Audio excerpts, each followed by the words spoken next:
सूरज यरूशलेम के आकाश में डूब रहा था। भीड़ गवर्नर के महल के सामने जमा थी। शोरगुल और बेचैनी थी।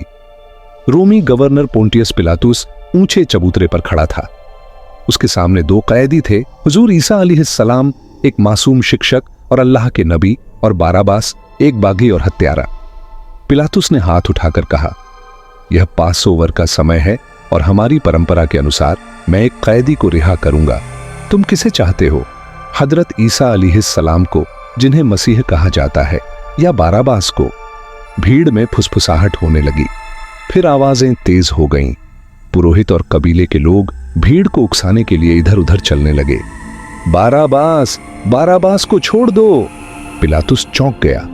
उसे उम्मीद थी कि लोग हजरत ईसा अलैहिस्सलाम को चुनेंगे, लेकिन बाराबास के लिए आवाजें लगातार बढ़ती जा रही थीं। और हजरत ईसा अलैहिस्सलाम का क्या करूं? पिलातुस ने पूछा। उन्हें सूली पर चढ़ा दो, किसी ने चिल्लाकर कहा। फिर दूसरा नारा, सूली पर चढ़ा दो, सूली पर चढ़ा दो। पिलातुस ने गहरी सांस ली। वह जानता था कि अब यह निर्णय पलटा नहीं जा सकता। उसने पानी मंगवाया और सभी के सामने हाथ धोते हुए कहा, मैं इस व्यक्ति के खून से बेदागा हूं, यह तुम्हारा फैसला है।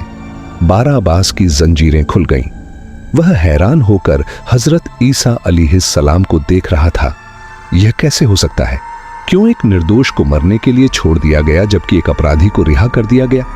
मगर हजरत ईसा अलैहिस्सलाम चुप खड़े रहे। वह जानते थे, वह हमेशा से जानते थे। यरूशलेम की गलियों में चुपचाप बातें हो रही थीं। कुछ लोग उदास थे, कुछ खुश। शहर के एक गुप्त घर में हजरत ईसा अलैहिस्सलाम के कुछ अनुयायी डर से बैठे थे। उन्हें मौत की सजा दी जा चुकी है, एक ने फुसफुसाया। उन्हें सूली पर चढ़ाया जा रहा है। एक बुजुर्ग व्यक्ति जो सबसे ज्यादा समझदार था आगे बढ़ा, क्या तुम नबी की भविष्यवाणियां नहीं याद रखते? अल्लाह अपने नबी को कभी अकेला नहीं छोड़ता। कमरे में चुप्पी छा गई। आपका क्या मतलब है? किसी ने बेचैनी से पूछा। बुजुर्ग ने आंखों में चमक के साथ कहा, ईमान रखो, देखो और सत्य खुद प्रकट होगा। दूसरी तरफ रोमी सिपाही धीरे धीरे हजरत ईसा अलैहिस्सलाम को सूली पर चढ़ाने के लिए ले जा रहे थे। भीड़ शोर मचा रही थी। खून जमीन पर गिर रहा था।